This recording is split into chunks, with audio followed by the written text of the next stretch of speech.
Lebih dari 4.000 modul akan membentuk selubung sayap Garuda yang menjadi muka gedung kantor presiden. Adapun desainnya ini dikerjakan oleh seniman Nyoman Nuarta yang juga mendesain jembatan di ruas jalan tol IKN.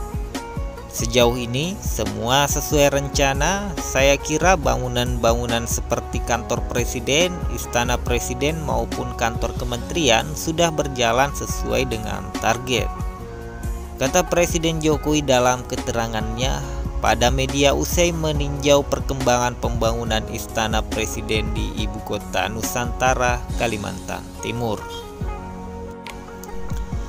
Presiden Jokowi optimis semua infrastruktur dasar kawasan inti pusat pemerintahan rampung sebelum Agustus 2024 mendatang, sehingga semuanya sudah dapat digunakan sesuai fungsinya pada 17 Agustus 2024.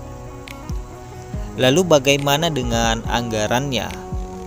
Presiden memastikan tidak ada kendala, progresnya masih sesuai rencana dan target yang telah ditetapkan.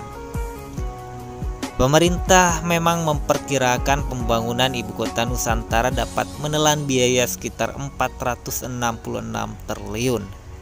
Pembangunan proyek infrastruktur dasar itu diklaim hanya menghabiskan 20% atau sekitar 90,4 triliun. Jadi 90 triliun itu sumbernya dari APBN ya. Nah, kemudian sisanya akan dicari dengan dua skema, yakni kemitraan pemerintah dan badan usaha sebesar 252,5 triliun. Serta investasi swasta sekitar 123,2 triliun. Nah, sementara ini dari investasi swasta itu sudah ada yang masuk juga ya, meskipun masih investor dari dalam negeri.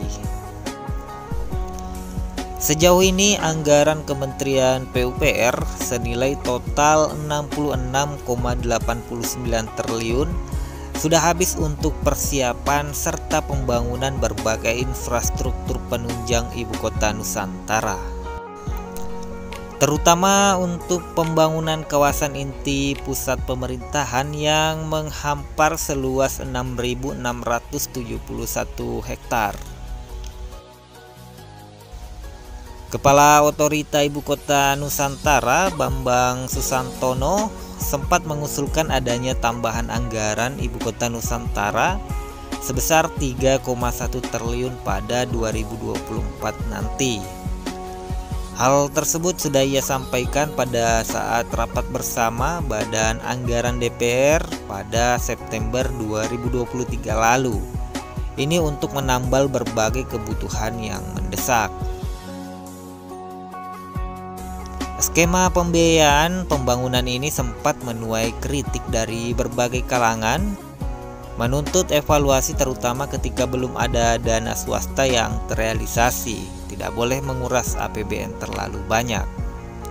Bahkan sejumlah anggota Banggar DPR pun juga memprotes permintaan tambahan anggaran itu, sebab waktu terlalu mepet pada pembahasan anggaran 2024. Sehingga Banggar tetap menetapkan sesuai permintaan awal yakni 434 triliun.